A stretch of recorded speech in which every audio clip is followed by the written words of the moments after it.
Roberts was relaxing in a hot tub when Gloria slid in. "So where's your little pet?" Gloria asked, grinning.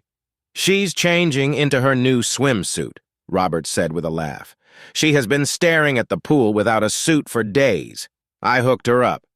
"So she's your dress-up doll, too?" Gloria chuckled. "Hey," Roberts laughed. "She just needed a swimsuit, that's all." Gloria just rolled her eyes.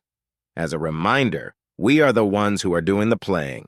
We aren't here to get played, especially by some porky slut." Robert's eyes flashed with annoyance. "Oh, hit a nerve there?" Gloria laughed. Never mind," Roberts grumbled. "So I take it you aren't just here to show off your scrawny ass and to be a pain in mine?" "Yeah," Gloria said. "Our evening meetings need to be rescheduled. My little piggy's shift ends in the afternoon, and you," she said, looking at him disapprovingly, "have that little slice of bacon glued to your hip 24/7. That little slice of bacon just happens to be an investigative reporter who has been on the ship for days. She has a lot of useful information." "Sure thing, killer," Gloria snickered. "Whatever you say. Oh, while we have a minute, I got a letter from Aunt Sheila. Everything's a go. They will be here in 7 days. That long? She wants Morgan to go down on a Sunday. Poetic. I like it," Roberts said, nodding in approval. "So for us, say a visual check-in around noon on the promenade and anything important via encrypted email. Jesse's encryption is better than MileSpec and nothing will be happening till Sunday." "Works for me." "Oh, look, your fuck toy is here," Gloria said with a smirk.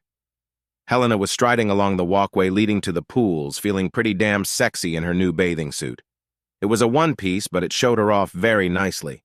She looked around and saw Roberts and that same flaxen slut who always seemed to be sniffing around alone in one of the hot tubs. She was leaning in far too closely for comfort. "Cannonball!" she yelled as she ran up and jumped into the hot tub, being sure to douse that little tramp.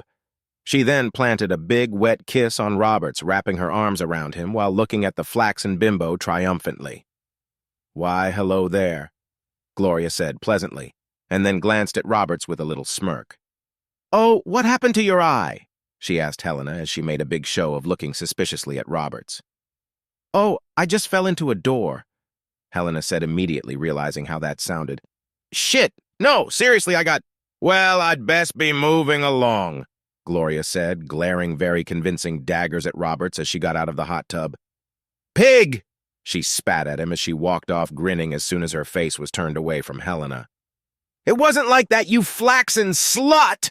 Helena yelled as she stood up. "Who cares what some flaxen bitch thinks anyway? Screw her!" Roberts laughed as he pulled her back into the hot tub. "Grrr," Helena grumbled. "I don't like her." "Why? You don't even know her." "Maybe not, but I know trouble when I see it, and that slut is trouble with a capital T." "Sure you aren't jealous?" Roberts asked, pinching her playfully. "I'll show you jealous," Helena yelled as she started to splash and tickle Roberts in response. I give. "Okay, Logan," Sheila said, holding a tablet. "I'll transport squads 1 through 6. You handle squads 7 through 11. "You got it, boss," Logan said, giving her bottom a pat. "So how do you know where the White Star is anyway? That's something they don't exactly throw out there." "We compromised Axion lines a while back," Sheila said proudly. "All we had to do was log in and look." "Slick," Logan replied. "How did you pull that off?" "You've been asking a lot more questions than usual," Sheila said, looking at him curiously. "What's up with that? You usually just want to know the bare minimum, and now you are actually trying to learn something." "Exactly, that's not like you." "Well, maybe I'm tired of being a 2-bit operator and want to make a real score," Logan said. "Ambition, you," Sheila said, laughing. "Hey, I'm not going to be young and beautiful forever, baby girl. I need to start thinking about the future." "Who are you? And what did you do with Logan?" Sheila laughed. "Good to see you are actually thinking with the other head for once," she smiled. "I guess I could allow you to enter the Sheila Donovan School of Business. So what do you want to know? So how do you set up an operation like this anyway?" "It involves something that you truly despise," Sheila said with a chuckle. "A lot of boring, good old-fashioned hard work." I was afraid you would say something like that," Logan laughed. "So, seriously, how do you do something like this?" I'm busy right now getting everything moving, Sheila said while she looked at her tablet and frowned. Tell you what, tonight, before we do our thing, I will start to clue you in, let you know how we set this baby up. Sheila looked at him and grinned. It's a lot of boring detail work. Intelligence gathering, planning, budgeting, resource allocation, shit like that. I can't wait, Logan said sarcastically. But yeah, I want to know how you bring in the big bucks. Okay, Sheila said, looking at him approvingly. I guess even you have to grow up sometime. All right, we get started tonight. Great, Logan said enthusiastically as he walked off. Sheila took a moment to admire the view as he left. On Terra, Toby knocked on John Wintersmith's hospital door and entered. Hey, Toby, John said. Love that eye. Yes, Toby said, flexing a metallic robotic eye stalk. I'm quite pleased with it. Should have gotten one blown off sooner. Upgrades?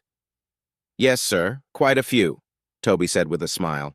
I had them pack as much in here as would fit. That should come in handy. Does it have a plug-in for your toy gun? As much as I dislike to admit it, the Juon Harbinger is a superior. You shut your whore mouth, John laughed, waving his new metallic cybernetic arm emphatically. I see that you have taken to your new prosthetic, sir.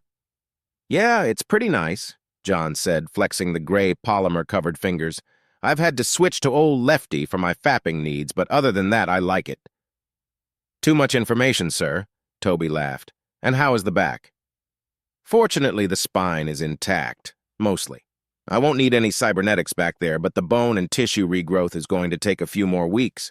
That bit shredded my ass pretty good, but they say I'll have a full recovery without implants. Good news, sir, Toby said with a sigh of relief. You looked pretty bad when we scraped you off the street. Toby paused. I've come by to bid you farewell. I'm heading out today to return to my duties. Are you sure you want to do that? I'll only be a couple of weeks. We could return together. One of us needs to return as soon as possible, Toby replied. I do not like the thought of Patricia Hu running around my embassy unsupervised.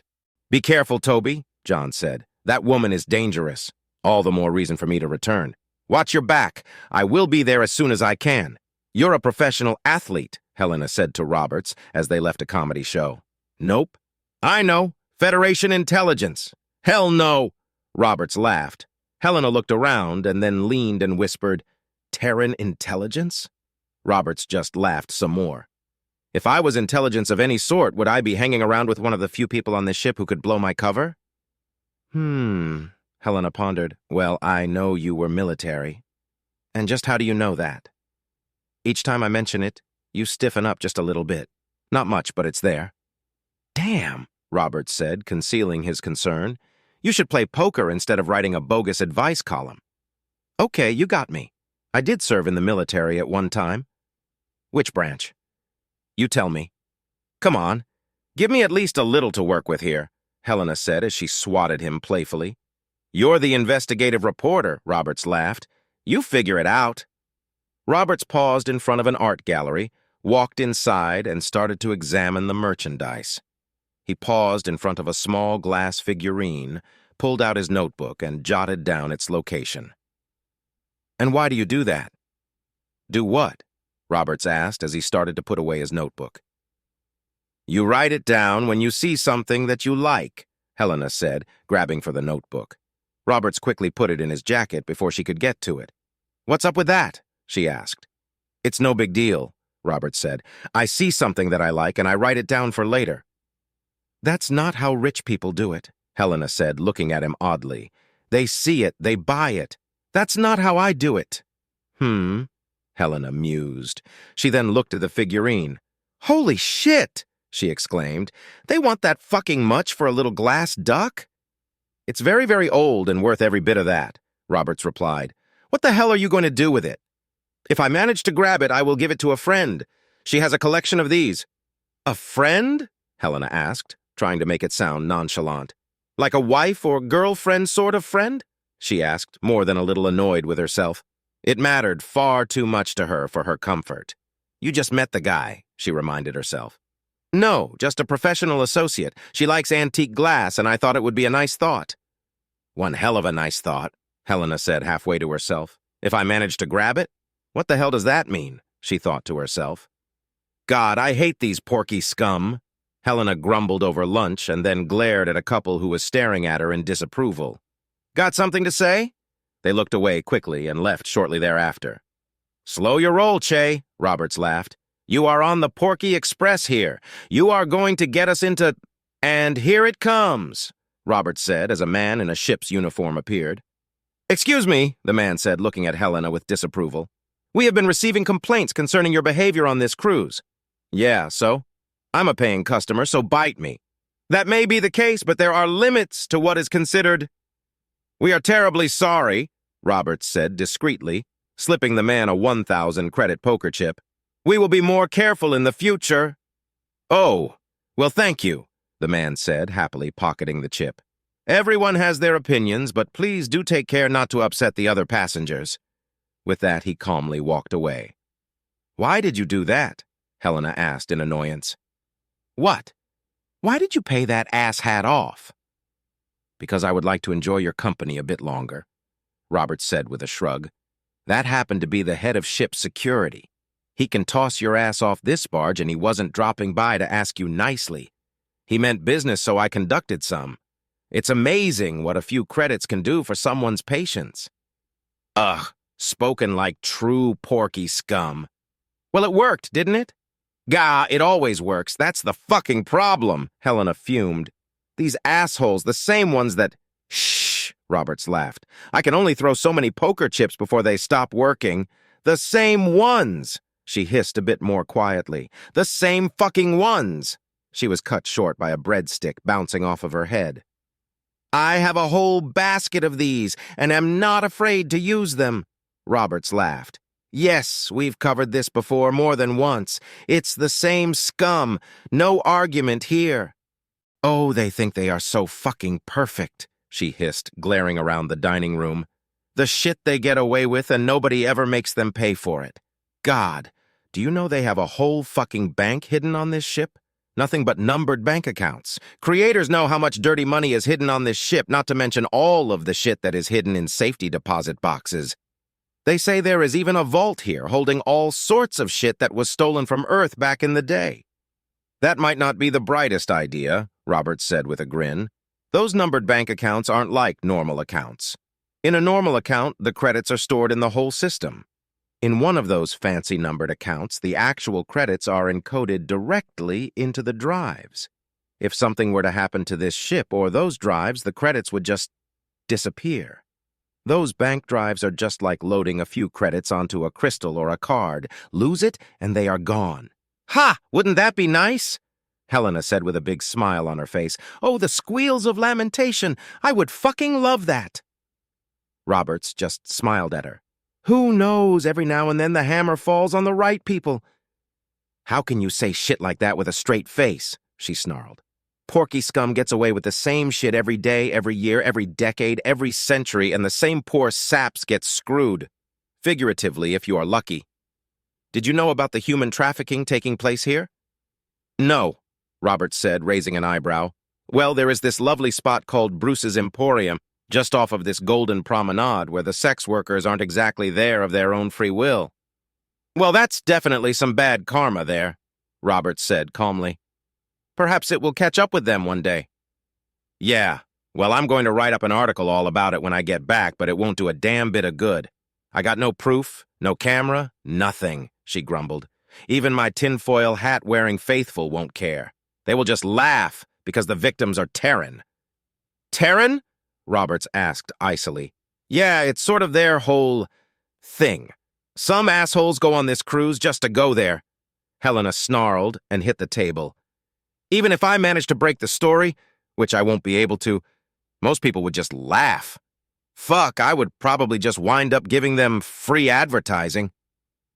She looked up at Roberts helplessly. And this is why there will never be peace. We aren't human beings anymore. We are either Terran or Federation.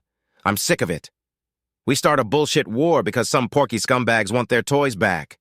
We knife the Republic in the back after they and the Empire stop the Collective from killing all of us. The Republic gets pissed, and rightfully so. Then they go on a tour of porky planets and blast us back to the Stone Age. I went back to my hometown and it's gone. Like I mean gone. She looked up from her rant. Sorry, you probably went through the same thing. Yeah, Roberts said as he cut into his steak. When I came back, everything was ash. There was nothing left. Hardly anyone survived. It was dumb luck I wasn't there when we got hit. Oh, Jesus. You were in the military, weren't you? Helena said as she reached out and took his hand. Fuck. Here I was about to cry into my cheeseburger over how they burned the college library, and you... She looked at him with genuine sympathy and pain in her eyes. Roberts said calmly. It was war. People die in those, you know. He shrugged and drained his beer. Helena looked at him helplessly. Shit, she thought. She really put her foot in it this time. Fuck. You are right, though, Roberts said quietly. It is like we are two different species now, and I think that's how it's going to be from here on out. Despite everything, he continued, if I were promised another Terran Federation war, I would drop my business, my wealth, and go right back in just for the chance to, well, I guess it doesn't matter, Roberts said with a faint snarl. There isn't going to be another war, not for a long time. You would go back? In a second. We would go out of business overnight. We? Shit, Roberts thought to himself. Yeah, a lot of people that I work with were also in the military, different branches and stuff. It's why we work so well together, he said as nonchalantly as he could. I think almost all of us would go back into service, or at least try to if we could have another shot at them. He looked over at Helena sadly. Hate, rage, grief, they are more powerful than a lot of people, myself included, and will twist you up, ruining anything that was ever good about you. You can try to move on, tell yourself that what's done is done, but deep down, no. You don't get to choose when it is over, no matter how badly you want to. Well, what does? Helena asked. What does choose when it's over? I'll let you know when I find out. Fuck. Helena looked at herself in the mirror as she shook her head. How could she have been so stupid? Fuck. Take a nice day and just flush it down the toilet. Hell, he probably won't even want to talk to me anymore, she thought. Lunch went downhill after her little foot-in-the-mouth incident. Even a real, like from a moo cow, cheeseburger tasted like shit and she didn't know what to say, what to do. She wanted to scream. He was hurting so fucking bad, and for the life of her, she just didn't know what to do. She wanted to hug him, shake him, tell him that it was over and that he made it, and that he was still a good person. But every single line she, the self-proclaimed queen of bullshit, could come up with was, well, bullshit. So she ran. She mumbled something about needing to write on her story about human trafficking, but it was pretty clear that she just bailed. He didn't really try to stop her either. The best guy she has met in a long time, possibly ever, and she just split. I wonder how many times someone has done that to him, she asked herself.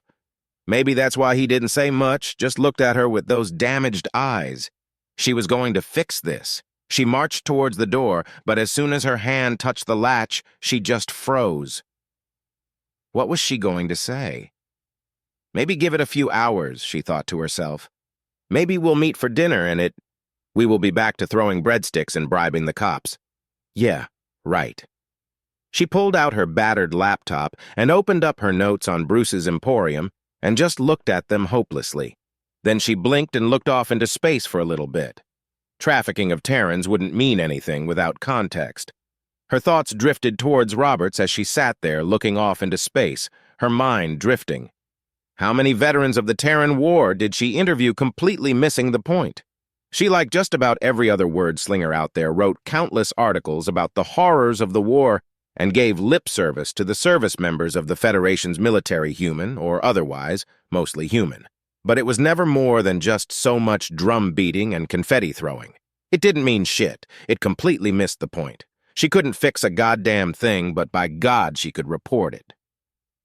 She opened a new document with a one-word heading. Hate, she started to type. Roberts was leaning against the railing, staring at one of the fountains. Real smooth, he thought to himself.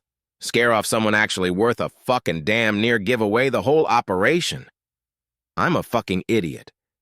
Probably for the best, he thought to himself. She was wonderful, damn near perfect. But then what?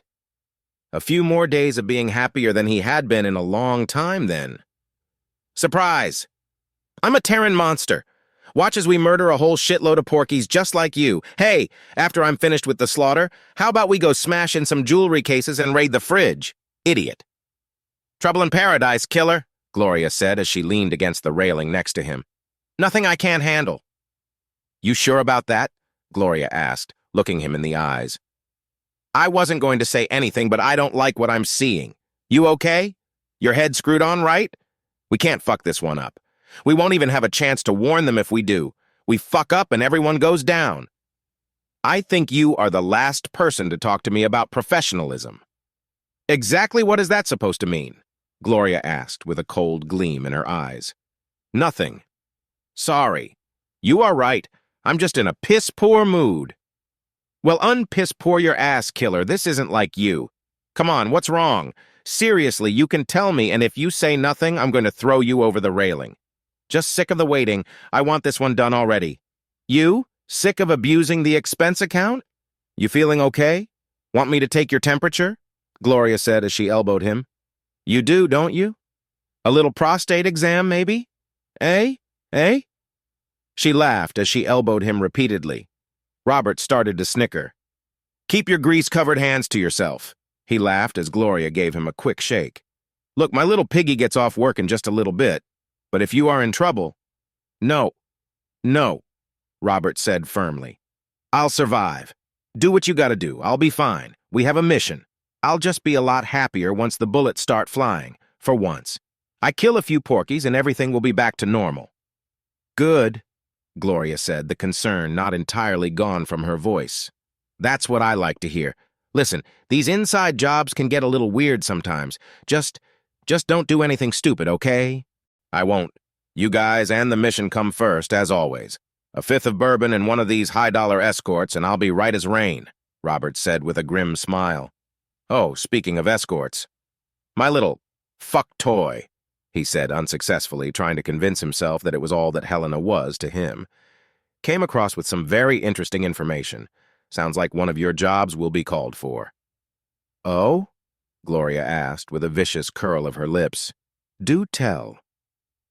As they casually chatted, an elderly woman, the same one who gave Helena that high five, idly watched them from a cafe across the promenade.